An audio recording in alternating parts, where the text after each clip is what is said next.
சீரியல்களின் full எபிசோடுகளை Sun டிவியில் ஒளிபரப்பான உடனே எக்ஸ்க்ளூசிவாக சன் நெக்ஸ்டில் மட்டும் ஃப்ரீயா பாருங்கள். இப்ப என்ன வேலை பார்க்க ஆள் இல்ல, அவ்வளவுதானே? அதானே உங்க பிரச்சனை? எந்த வேலையா இருந்தாலும் அதை நானே பாத்துக்கிறேன். அவங்க போகட்டும். கோமதி, நீ போமா. உனக்கு என்னம்மா, நீ சொல்லிடுவ. கொஞ்ச நேரத்துக்கு முன்னால கால்ல அடிபட்டுடுச்சுன்னு உன்னை கொஞ்ச நேரம் கிச்சன்ல நிக்க வச்சதுக்கே அர்ஜுன் என்ன திட்டிட்டு போனா. நான் என்னமோ உன்னை வேணும்னே வேலை வாங்குற மாதிரி எல்லாரும் என்னதான் சொல்றாங்க, என்கிட்டதான் கோவப்படுறாங்க. இதுவே இவன் என் கூட இருந்திருந்தா நான் உன்னை சொல்லாம அவகிட்ட வேலை சொல்லிருப்பேன்ல. நான் யார்கிட்டயும் திட்டு வாங்க வேண்டிய அவசியம் இருந்திருக்காதுல்ல. ஏய், இங்க பாரு, அவங்க சொன்னா அப்படியே போயிருவியா? இங்க வேலைக்கு தானே வந்திருக்க. ஹலோ, ஒரு நிமிஷம். அவங்கள அதிகாரம் பண்றதுக்கு உங்களுக்கு அதிகாரம் கிடையாது. இந்த வீட்ல அவங்க எப்படியோ அதே மாதிரிதான் நீங்களும் இருக்கணுங்கிறத மறந்துடாதீங்க. இங்க பாரு, உன்னை யாரும் எதுவும் சொல்ல மாட்டாங்க. நான் பேசிக்கிறேன். அதெல்லாம் சரிப்பட்டு வராது. ஏ கோமதி, அதான் பணத்தை வாங்கிட்டல, அந்த பணத்தை கொண்டு போய் கொடுத்துட்டு மரியாதை இங்க வந்து வேலையை பாக்குற. பணம் இருந்தா போதும், மத்ததெல்லாம் உங்க அம்மா பாத்துப்பாங்க. என்ன பேசுறீங்க நீங்க? இப்ப அந்த குழந்தைக்கு தேவை பணம் கிடையாது, அம்மாவோட பாசம் தான். இவங்க குடுக்கற பணத்தால அந்த குழந்தைக்கு பாசம் கிடைச்சிடாது. தாயோட பாசத்துக்காக ஏங்குற அந்த குழந்தைக்கு இந்த பணத்தை கொடுத்துட்டா உடம்பு சரியாயிடுமா?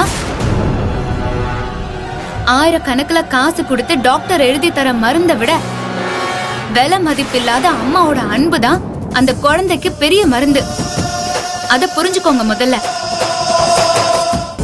வேலைதானே பிரச்சனை, அத நான் பாத்துக்கிறேன்னு சொல்லிட்டேன்ல. நீங்க போங்க. மலர், நான் சொல்றத. துர்கா, என்ன பிரச்சனை இங்க? அம்மா, வீட்ல ஏகப்பட்ட வேலை இருக்குமா. இந்த நேரத்துல இவ குழந்தைக்கு உடம்பு சரியில்லைன்னு லீவ் போட்டுட்டு போறா. குழந்தைய பாத்துக்க கோமதியோட அம்மா கூடவே தான் இருக்காங்க. அதனால இவளை இங்கே இருந்து வேலையெல்லாம் பார்க்க சொன்னமா. மலர் என்னமோ இவள வேலையெல்லாம் பார்க்க வேண்டாம்னு சொல்லி அனுப்புறா. அது எனக்கு தெரியும். நான் எல்லாத்தையும் கேட்டுட்டு தான் இருந்தேன். இப்போ கோமதி போறதுனால உனக்கு என்ன பிரச்சனை வந்துச்சுன்னு தான் கேக்குறேன்.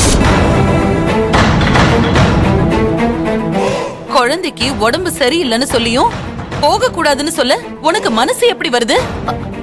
அம்மா, அப்படி இல்லம்மா, வேலை எல்லாம் இன்னும் முடியல. அதான். என்ன பெரிய வேலை இருக்கு? ஏன் அத உன்னால செய்ய முடியாதா? நான் நேத்தே உன்கிட்ட என்ன சொன்னேன்? கோமதிய எல்லா விஷயத்திலயும் எதிர்பார்த்துட்டு இருக்காத, எல்லா வேலையும் நீயே பாத்துக்கோன்னு சொன்னா இல்லையா? ஏன் உன்னால முடியாதா? நான் சொல்றத உன்னால செய்ய முடியாதுன்னா சொல்லிடு துர்கா. நானே கூட அது எல்லாத்தையும் செஞ்சுக்குவேன். அத்தை, இதுல ஒரு பிரச்சனையே இல்ல, நான் பாத்துக்கிறேன் அத்தை. இவ்வளவு நாளா செஞ்சிருக்கேன், இன்னைக்கு செய்ய மாட்டேனா? நீ இரு மலர். அதையே தான் நானும் கேக்குறேன். இத்தனை நாளா நீ பண்ணிருக்கல, நீ செய்ய முடியாத இந்த நேரத்துல வீட்ல மத்தவங்க செஞ்சா என்ன குறைஞ்சிட போகுது? என்ன துர்கா, நான் கேட்டுக்கிட்டே இருக்கேன், நீ அமைதியாவே இருக்க.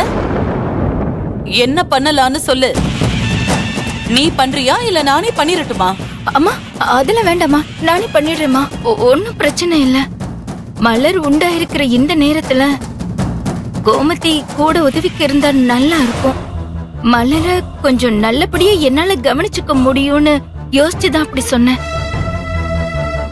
மத்தபடி வேலை செய்யறதுக்குலாம் எனக்கு எந்த பிரச்சனையும் இல்லம்மா.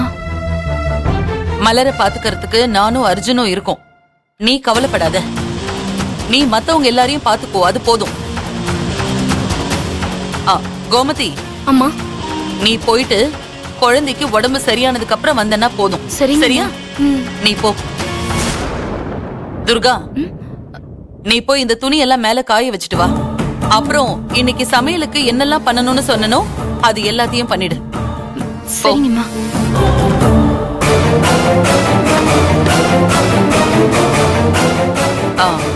அப்புறம் சிவா, நீ வீடு கிளீன் பண்றது இந்த மாதிரி வேலையெல்லாம் பாத்துக்கோ. துர்கா வேலையை முடிச்சிட்டு வந்ததும் நீயும் அவளும் சேர்ந்து வீட்டை கிளீன் பண்ணிடுங்க. அம்மா, நானா? நீ தானே சிவா? உன்கிட்ட தான் சொன்னேன். அம்மா, அதுக்காக. டேய் டேய் டேய், டேய் சும்மா இருடா.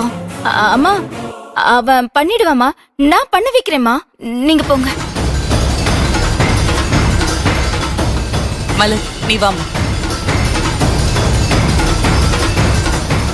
இத பாரு,